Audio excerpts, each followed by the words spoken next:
TikTok প্রজন্ম, TikTok paralysed প্রজন্ম, অপদার্থ, জানোয়ারের মতো এবং একই সাথে বুদ্ধিবৃত্তিকভাবে প্রতিবন্ধী এই প্রজন্মকে দিয়ে আপনি আশা করছেন ইসলামের পতাকা নিয়ে তারা সামনে যাবে? এরা কি জন্তু জানোয়ার চেয়ে বেটার? জীবনের কোনো উদ্দেশ্যও নাই। এই যে বাবা মা পড়াশোনা করাচ্ছে, টাকা খরচ করছে, লক্ষ লক্ষ কোটি কোটি টাকা, ওর জীবনে কোনো উদ্দেশ্যই নেই। 20 বছর 25 বছর পড়াশোনা করার পরে 25টা কোরআনের আয়াত সে বলতে পারে না। এটা তো অনেক দূরের কথা, ইভেন ওযুর ফরজ কয়টা তাও বলতে পারবে না। কি আশা করছেন? আল্লাহ পাক কান দিয়েছেন, শুনি না। চোখ দিয়েছেন আল্লাহ পাক, দেখি না। কোন চোখ? বাইরের চোখ তো আবু জেহেলেরও ছিল না? তা আবু জেহেল দেখতে পারলো না কেন? সত্য কোনটা? তার কোন চোখ অন্ধ ছিল? হৃদয়ের চোখ। আলী রাদিয়াল্লাহু আনহু আর আবু জেহেল দুইজনকে আপনি চোখের ডাক্তারের কাছে পাঠান, চোখ টেস্ট করান, দেখবেন দুজনের বাইরের চোখ মাশাআল্লাহ 6 পারফেক্ট চোখ। এখন আবু জেহেলের কোন চোখটা অন্ধ, যে কারণে সে আলী রাদিয়াল্লাহু আনহুর মতো সত্যকে চিনতে পারলো না? উত্তর দেন। হৃদয়ের চোখ। আল্লাহ পাক এই চোখের কথা বলেছেন, ওয়ালাহুম আ'য়ুনুন লা ইউবসিরুনা বিহা। চোখ দিয়েছিলাম, দেখে নাই। তারা গবাদি পশুর মতো, বরং তার চাইতেও নিকৃষ্ট। 5 বার আজানের ডাক হচ্ছে, হাইয়া আলাস সালাহ। এক ওয়াক্ত নামাজ জামাতের সাথে পড়বে না, আপনি কি একে গবাদি পশুর চেয়ে বেশি মনে করেন? নিসাব পরিমাণ সম্পদ হয়েছে বছরের পর বছর, একদিনও যাকাত দেয় নাই, আপনি কি তাকে পশুর চেয়ে বেশি মনে করেন? সুযোগ পেলেই সুদ খাবে, ঘুষ খাবে, দুর্নীতি করবে, জিনা করবে, ব্যভিচার করবে, আপনি কি তাকে মনে করেন সে পশুর চেয়ে বেটার? ছেলেদের পোশাক পরে রাস্তাঘাটে ঘুরছে, আপনি কি মনে করছেন পশুর চেয়ে বেটার? জুয়া, ক্যাসিনো, মাদকের মধ্যে ডুবে আছে। ধর্মতাত্ত্বিক ভাবে আমরা যারা আছি দেখবেন সত্য লিপিবদ্ধ আছে কোরআন এবং হাদিসে, তারপরেও স্বীকার করবে না। সে নিজেই হক, বাকি সব বাতিল। উম্মাকে টুকরা টুকরা করতে করতে এখন ৭৩,০০০ দলে ভাগ করে ফেলেছে। একটা ব্যক্তি যখন হেদায়েত প্রাপ্ত হয়ে ইসলামের দিকে আসতে চাইবে, সে কনফিউজ, আমি যাব কোথায়? সবাই তো আমাকে ডাকছে হ্যামিলনের বাসিওয়ালার মতো, আসো আমার কাছে, আসো তোমার জান্নাত দরকার, আমার কাছে আসো, জান্নাতের সার্টিফিকেট নিয়ে যাও, জান্নাতের লিজ লাগলে নিয়ে যাও। অ্যাটিটিউড এরকম। আল্লাহ পাক এমনি বলেন নাই উলাইকা কাল আনআম, এরা গবাদি পশুর মতো, বাল হুম আদল, বরং তার চাইতেও নিকৃষ্ট। আল্লাহর সুন্নাহ বলছিলাম, যদি আমাদের অ্যাটিটিউড এমন হয়, আল্লাহ পাক আমাদেরকে সরিয়ে দিবেন। আল্লাহ পাকের কিচ্ছু যায় আসে না। এর বাইরে ম্যাক্সিমাম মানুষকে দেখবেন বস্তুবাদী, শুধু পেটের চিন্তা। একটা বাড়ি, একটা গাড়ি, একটা জমি জমা, একটা চাকরি, একটা স্ট্যাটাস, আমি 3 বেলা কিভাবে খাবো, আমার পরিবার কিভাবে সিকিউর থাকবে, দ্যাটস অল। এটাই আমার লাইফের উদ্দেশ্য। কি দাড়িওয়ালার কি দাড়ি ছাড়া, সবারই। হ্যাঁ, আমরা যারা ইসলামের রিপ্রেজেন্টেটিভ সেজে বসে আছি, এইসব চেয়ারে বসছি, এদের মধ্যে অনেক মানুষ আছে যাদের উদ্দেশ্য দুনিয়া। এবং আমি এটা আরো ভালো বুঝতে পেরেছি এই মাহফিল করতে এসে। তার আগে আমার এগুলো বোঝা ছিল না। এরপরে বুঝতে পেরেছি যে মানুষ আসলে দুনিয়ার নেশা এত সহজে ছাড়তে পারে না। তো কাদের হাতে আপনি ইসলামের বিজয় চাচ্ছেন? আল্লাহু আ'লাম। আমাদের দ্বারা যদি না হয়, আল্লাহ পাক সরিয়ে দিবেন। কেমন করে সরাবেন? হয়তো করোনা দিয়ে সরাবেন, তো মহামারী দিয়ে সরাবেন, আরো বড় কোনো ভাইরাস দিয়ে সরাতে পারেন, পারমাণবিক যুদ্ধ দিয়ে সরাতে পারেন।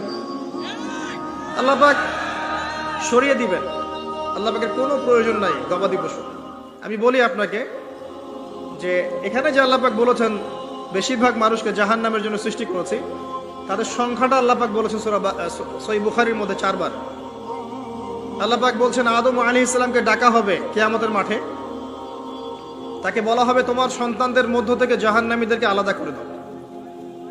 আদম আলাইহিস সালাম বলবেন কতজন হে আল্লাহ? আল্লাহ রাব্বুল আলামিন তাকে জানাবেন প্রত্যেক হাজারে, listen to me very carefully, প্রত্যেক হাজারে 999 জনকে জাহান্নামের জন্য আলাদা করে দাও। নাউযুবিল্লাহ। এটা রাসূল সাল্লাল্লাহু আলাইহি ওয়াসাল্লামের সেই হাদিসের সাথে মিলে যায় যে আমার উম্মাহ ৭৩ দলে ভাগ হয়ে যাবে, যার মধ্যে একটা মাত্র দল জান্নাতে যাবে। মা আনা আলাইহি ওয়া আসহাবি, আমি যার উপরে আছি, আমার সাহাবীরা যার উপরে আছে। আর যারা দলে দলে বিভক্ত হয়েছে তারা সবাই এই হাদিসটা দিয়েই বিভক্ত হয়েছে। কি বুঝলেন? জান্নাতের লিজ লাগলে নিয়ে যাও, আমার কাছে জান্নাতের ডিলারশিপ আছে, ভাবখানে এরকম। কোন কোন ক্ষেত্রে আমরা আবার মানুষকে সহি করতে করতে করতে সহি ভুল পথেও নিয়ে গেছে,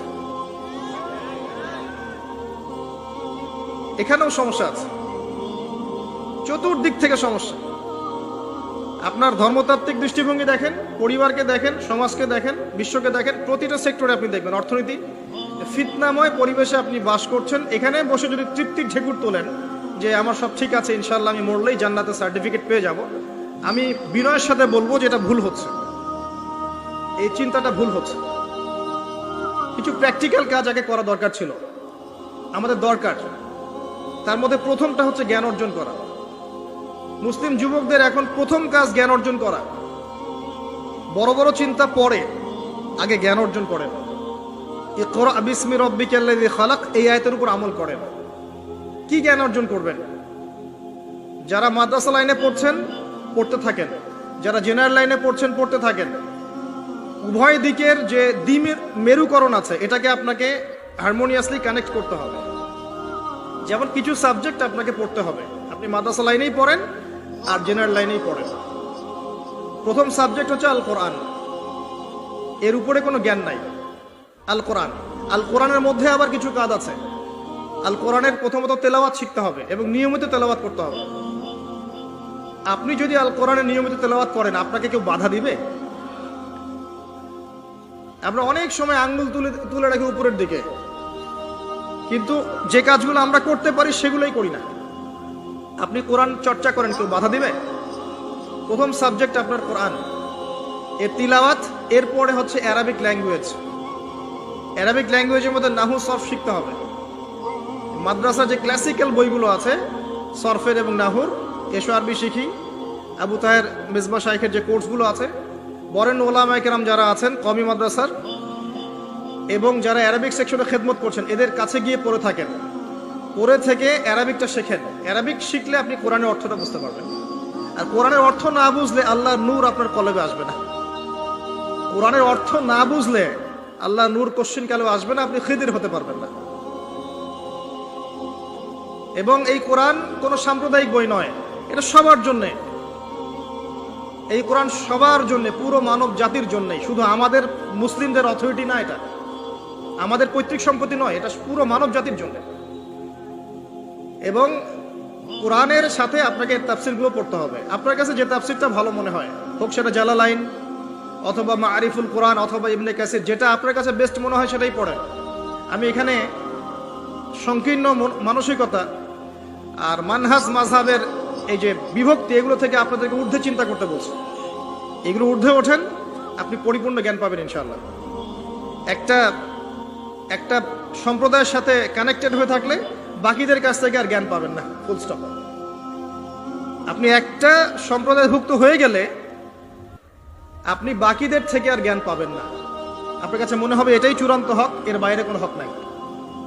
কিন্তু আপনি যদি, নিশ্চয়ই বিমানে চলেছেন কখনো, যদি আপনি ফ্লাই করে থাকেন উপর থেকে জমিনটাকে দেখতে যেমন লাগে, আপনি আকাশে আছেন, এখন জমিনটাকে দেখেন কেমন লাগে, আপনাকে ওই জায়গা থেকে চিন্তা করতে হবে। আপনি সবার উপরে ওঠেন, বাহির থেকে সবকিছুকে দেখেন, তাহলে আপনি বুঝতে পারবেন কার মধ্যে কি আছে।